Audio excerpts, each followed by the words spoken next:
நம்மளுடைய இந்த அரசியல் பயணத்தில் மிக மிக மிக முக்கியமான ஒரு காலகட்டத்தில் நாம் இருக்கிறோம். நான் ஏன் இதை இவ்வளோ அழுத்தமாக சொல்கிறேன் அப்படின்னா,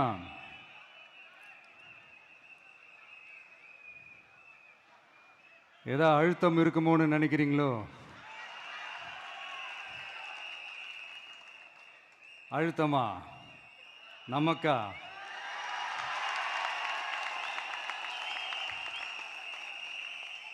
இந்த அழுத்தத்துக்கெல்லாம் அடங்கி போற ஆளா இந்த ஆளு? இந்த மூஞ்சா பார்த்தா அப்படியா தெரியுது உங்களுக்கு?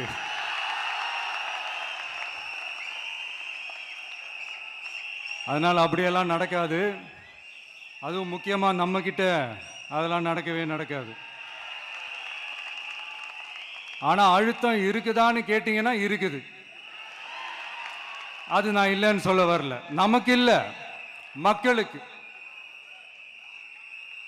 தமிழ்நாட்டை இதுக்கு முன்னாடி ஆண்டவங்களும் சரி பாஜகவுக்கு அடிமையா தான் இருந்திருக்கிறாங்க. ஸோ அவங்கள நம்பியும் ஒரு பிரயோஜனமும் இல்லை. இப்ப ஆண்டுகிட்டு இருக்கிற இந்த திமுக அரசாச்சும் நமக்கு ஏதாவது செய்வாங்கன்னு பார்த்தா இவங்களும் அவங்கள மாதிரியே தான். இன்னும் சொல்ல போனா ஒரு படி மேல, இன்னும் மோசம். அவங்களாச்சும் நேரடியா சரண்டர் ஆகி இருப்பாங்க, இவங்க மறைமுகமா சரண்டர் ஆகி இருக்கிறாங்க. அவ்வளவுதான் வித்தியாசம். அதனால நீங்க பாத்தீங்கன்னா அவங்களோட அந்த வேஷம் கலைஞ்சிடக்கூடாதுன்றதுக்காக இந்த கலர் கலரா கவர்ச்சிகரமான இந்த அறிவிப்புகள்லாம் வெளியிடுறாங்க. நோட்டீஸ் பண்ணியிருப்பீங்கன்னு நினைக்கிறேன்.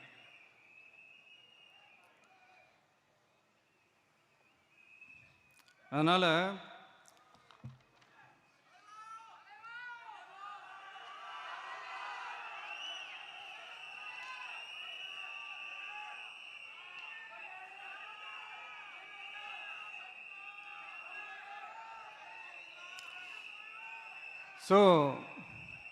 இவங்க எல்லாரும் இப்படியே இருக்கிறாங்களே, நமக்காக உண்மையா உழைக்கிறதுக்கு யாராச்சும் வந்துட மாட்டாங்களா அப்படின்னு மக்கள் ஒரு விதமான அதை வெளியில சொல்ல முடியாத ஒரு அழுத்தத்தில் இருக்கிற நேரம் இது. மாத்தி மாத்தி ஓட்டு போட்டு ஏமாந்து அவங்க இப்ப நம்மளை நம்புறாங்க. நம்மளுடைய இந்த தமிழக வெற்றி கழகத்தை இந்த விஜய் கூட நிப்பான்னு நம்புறாங்க.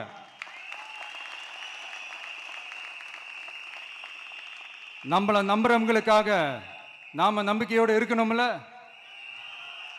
அப்படின்னா இது முக்கியமான, மிக மிக மிக முக்கியமான ஒரு காலகட்டம் தானே. அதனாலதான் அவ்வளவு அழுத்தமா நான் சொன்னேன். இந்த தேர்தல், இந்த கூட்டணி, இதெல்லாம் பத்தி நிறைய இந்த ஹேஷியங்கள் ஜோஷியங்கள் எல்லாம் நடந்துகிட்டு இருக்கு இல்லையா? என்னப்பா இந்த விஜய் இப்பதான் வந்திருக்கிறாரு, இவர் கூடலாம் யார் வரப்போறா, அவங்க வரமாட்டாங்க, இவங்க வரமாட்டாங்க, அப்படி இப்படின்ட்டு நம்மளை பற்றி ஒரு அண்டர் எஸ்டிமேட் பண்ணிட்டு இருக்காங்கல்ல. அதுனா நமக்கு புதுசா என்ன? 30 வருஷமா நம்மளை அண்டர் எஸ்டிமேட் பண்ணிட்டு தான் இருக்கிறாங்க.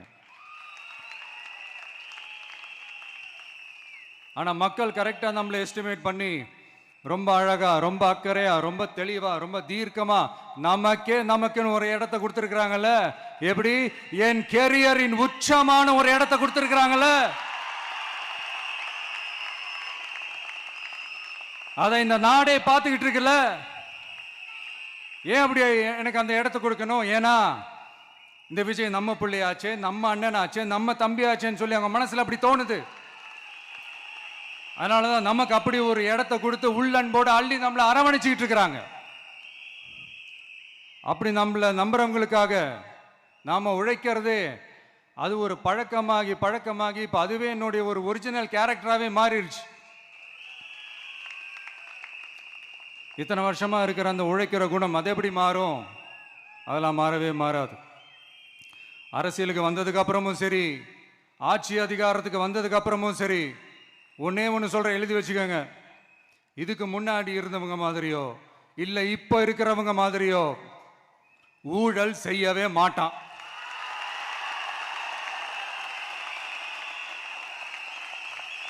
ஒரு பைசா தொட மாட்டான். எனக்கு அது அவசியமே இல்லை. புரியுதுங்களா உங்களுக்கு? எனக்கு அதை தொட வேண்டிய அவசியமே இல்லை.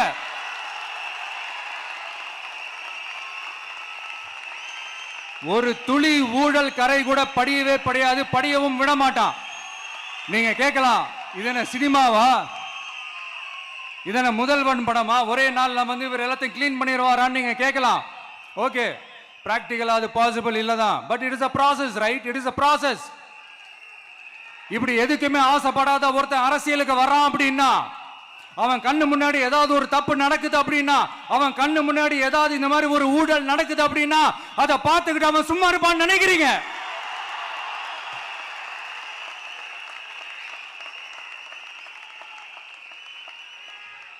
அதனால இந்த தீய சக்தியா இருக்கட்டும், இந்த ஊழல் சக்தியா இருக்கட்டும், ரெண்டு பேரும் தமிழ்நாட்டை ஆண்டவை கூடாது. அப்படிப்பட்ட இந்த கட்சிகளை உண்மையா தில்லா எதிர்க்கிற அந்த கட்ஸும் கெத்தும் நம்ம கிட்ட மட்டும்தான் இருக்கு.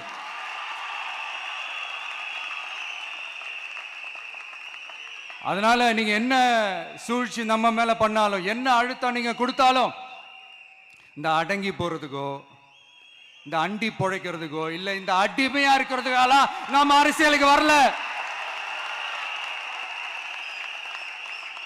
என் மண்ணுக்கும் மக்களுக்கும் யார் என்ன தீங்கு செஞ்சாலும் அதை எதிர்த்து அவங்க கிட்ட இருந்து நம்ம மக்களை பாதுகாக்கிறதுக்காக தான் நம்ம அரசியலுக்கே வந்திருக்கிறோம். அண்ட் முக்கியமா தோழர்களே, மக்களுக்கு என் மேல மட்டும் நம்பிக்கை இருந்தா அது பத்தாது. என் கூட டிராவல் பண்ற என்னோட எல்லா தோழர்கள்கிட்ட அந்த நம்பிக்கை வரணும்.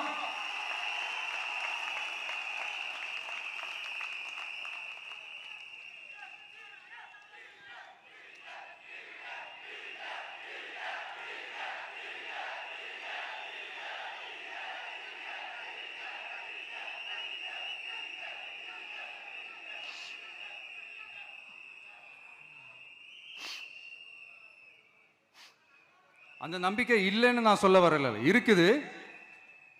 ஆனா அதை தொடர்ந்து இருக்கிற மாதிரி நீங்க எல்லாம் நடந்துக்கணும். தப்பு பண்ண யாரா இருந்தாலும் தப்பிக்கவே முடியாதுன்ற அந்த ஒரு பயம் இருக்கணும். எல்லாரும் உங்களை தான் கேட்கிறேன், எல்லாரும் உண்மையா உழைப்பீங்கல்ல?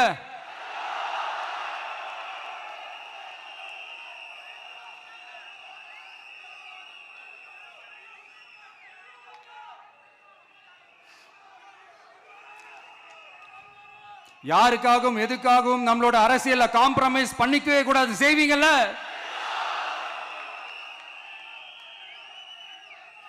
அண்ட் தயவு செஞ்சு எல்லாரும் கொஞ்சம் ஒற்றுமையா இருந்து சேர்ந்து உழைச்சி ஜெயிப்பீங்கல்ல? சரி, நமக்காக நம்ம மக்கள் கண்டிப்பா ஓட்டு போட்டு ஜெயிக்க வைப்பாங்க, அதுல எந்த மாற்று கருத்துமே கிடையாது. அப்படி ஜெயிக்கிறதுக்காக நாம் என்ன செய்ய போறோம்? மக்களிடம்னு செல்னு அறிஞர் அண்ணா அவர்கள் சொன்னதை ரொம்ப டீப்பாக சின்சியராக அடாப்ட் பண்ணுறதோட மட்டும் இல்லாமல் நம்மளோட அரசியலில் அதை செயல்படுத்தணும். அதுதான் முக்கியம். ஏன்னா இப்போ அரசியல் இருக்கிறவங்க அண்ணாவை மறந்துட்டாங்க. அண்ணா ஆரம்பித்த கட்சியும் அண்ணாவை மறந்து சுயநலமாக மாதிரி பல வருஷம் ஆச்சு. அண்ணா பேரில் இருக்கிற கட்சியும் அவரை மறந்து பல வருஷம் ஆச்சு. ஆனால் நாம அவரை மறந்துடக்கூடாது. மக்கள்கிட்ட போகணும், மக்களோட மக்களாகவே இருக்கணும், மக்களுக்காகவே இருக்கணும். அதுக்காக நாம் என்ன செய்ய போகிறோம், என்னெல்லாம் செய்ய போகிறோம், அதுக்காக தான் இந்த மீட்டிங். ஆரம்பிக்கலாமா? இந்த ரெண்டு கட்சிகள், ஆண்ட கட்சியா இருக்கட்டும், இப்போ ஆள்ற கட்சியா இருக்கட்டும், அவங்கள பொறுத்த வரைக்கும் பூத்துனா என்ன தெரியும்ல? அவங்கள பொறுத்த வரைக்கும் பூத்துனா கள்ள ஓட்டு போடுற இடம். ஆனா நமக்கு, நம்ம டிவிகேவுக்கு அது ஒரு ஜனநாயக கூடம். அங்க ஜனநாயகம் திருடுறாம நம்ம பார்த்துக்கிறணும். ஒவ்வொரு ஓட்டையும் நம்ம பாதுகாக்கணும். எப்படி பாதுகாக்கிறது? ஒவ்வொரு வீட்டில் இருக்கிற ஒவ்வொரு ஓட்டும் நமக்கு தானே ஃபர்ஸ்ட் கன்ஃபார்ம் பண்ணுங்க. எனக்கு தெரிஞ்சு தமிழ்நாட்டில் ஒரு 2.25 கோடி ரேஷன் கார்டுகள் இருக்கும்னு நினைக்கிறேன். அவங்க எல்லாரும் வேற வேற எந்தெந்த கட்சியில் இருந்தாலும் கட்சி வேறுபாடு எல்லாத்தையும் தாண்டி இந்த விஜய் அவங்க வீட்டில் ஒருத்தனா வாழ்ந்துட்டு இருக்கிறான். அவங்க குடும்பத்தில் ஒருத்தனா பார்த்துக்கிட்டு இருக்கிறாங்க. அதனால இந்த கட்சி கிச்சி எல்லாத்தையும் தாண்டி இந்த விஜய் கூட நிக்கணும்னு முடிவு பண்ணிட்டாங்க. அதனால அப்படி முடிவு பண்ண அவங்கள பாதுகாப்பா பூத்துக்கு கூட்டிட்டு வாங்க. நம்மளோட இந்த விசில் சின்னத்துக்கு ஓட்டு போட வைங்க.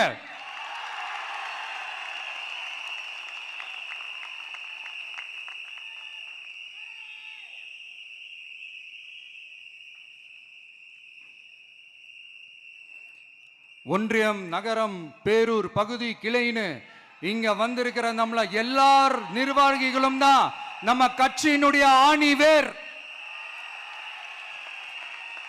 நீங்க எல்லாரும் சுதந்திரமா செயல்படணும், சுதந்திரமா செயல்பட விடணும்.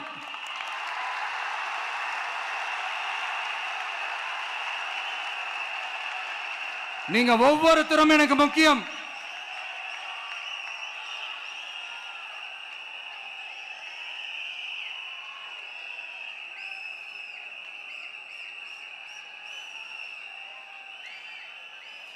நீங்க தான் நம்மளுடைய இந்த பிஎல்ஏஸ் பூத் லெவல் ஏஜென்ட்ஸோட களத்தில் நின்று வேலை பார்க்க போற ஃப்ரண்ட் லைன் வாரியர்ஸ்.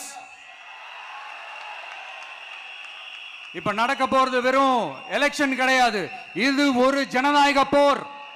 இந்த டெமோக்ராட்டிக் பேட்டில லீட் பண்ண போற கமாண்டர்ஸ் நீங்க தான்.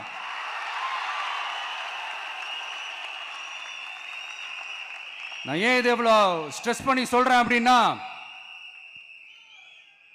இந்த தீய சக்தி எப்படி,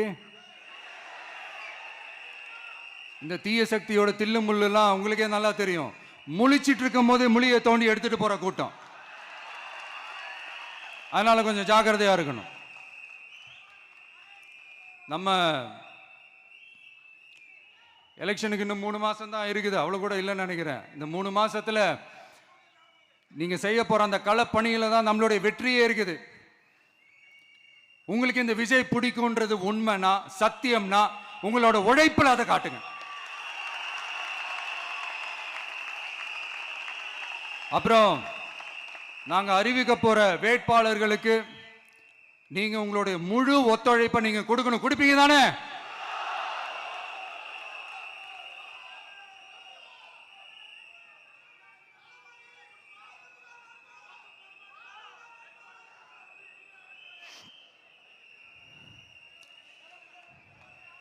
உங்க எல்லாரையும் ஒரு எனர்ஜைஸ் பண்ற மாதிரி உண்மையா நடந்த ஒரு கதை ஒன்று சொல்றேன்.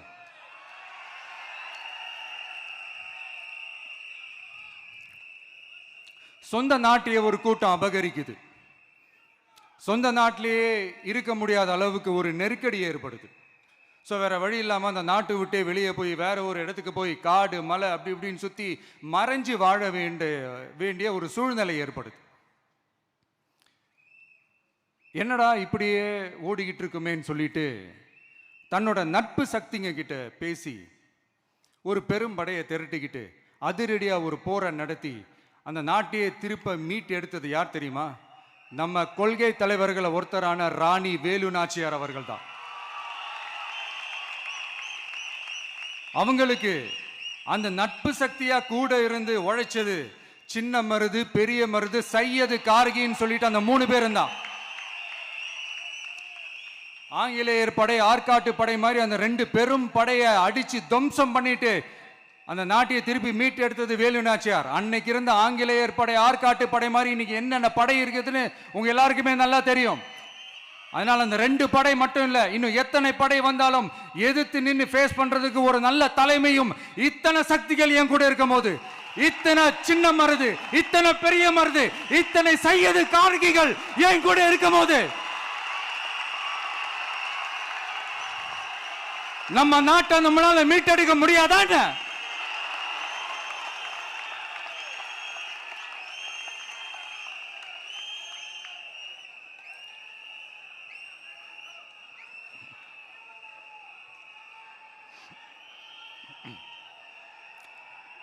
அதுவும் இந்த படை, நம்மளுடைய இந்த டிவிகே படை, நட்பு சக்தி இருந்தாலும் இல்லைனாலும் தனியாவும் நின்று கெத்தா ஜெயிக்கிற அளவுக்கு ஒரு மிகப்பெரிய படை. அதுலயும் ரொம்ப முக்கியமா இன்னைக்கு இந்த கூட்டத்துக்கு வரலனாலும் நான் அந்த போர்ல நடந்த அந்த கதை மாதிரி கட்ஸான குயில்கள் நிறைந்த பெண்கள் படையும் நம்மளோட இருக்கிறாங்க. அந்த பெண்கள் படையை பார்த்துதான் அரசியல் அரங்கமே அதிர்ந்து போயிருக்குது. அதனால எல்லாரும் ஒரு நிமிஷம் எனக்காக எந்திரிச்சு நில்லுங்களேன் ப்ளீஸ். நான் சொல்றதை கொஞ்சம் ரிப்பீட் பண்ணுங்க. இந்த 2026 சட்டமன்ற தேர்தல்ல நாம எல்லாரும் உண்மையாக உழைப்போம், சத்தியமாக உழைப்போம், உறுதியாக உழைப்போம், ஒற்றுமையாக உழைப்போம். தேங்க்யூ. Please sit down.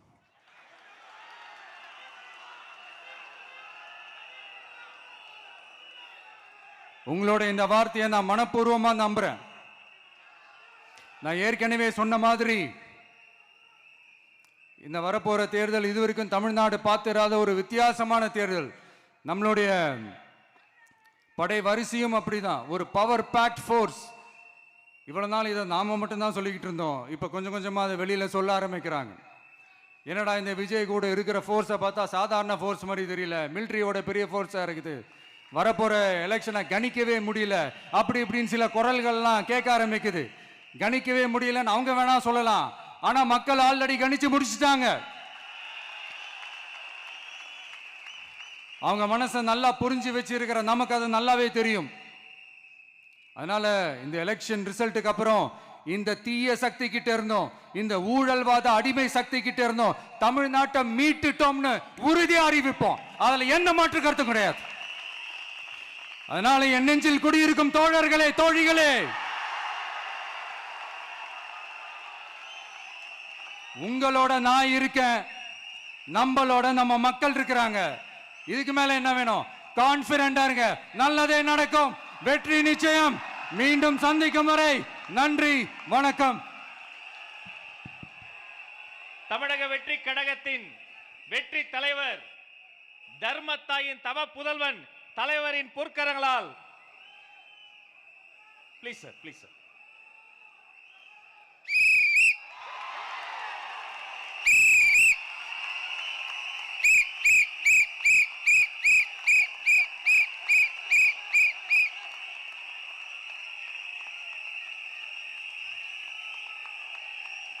நம்ம சின்னம் உங்கள் சின்னம், நம்மளுடைய வெற்றி சின்னம் விசில். கப்பு முக்கியம் பகிலே.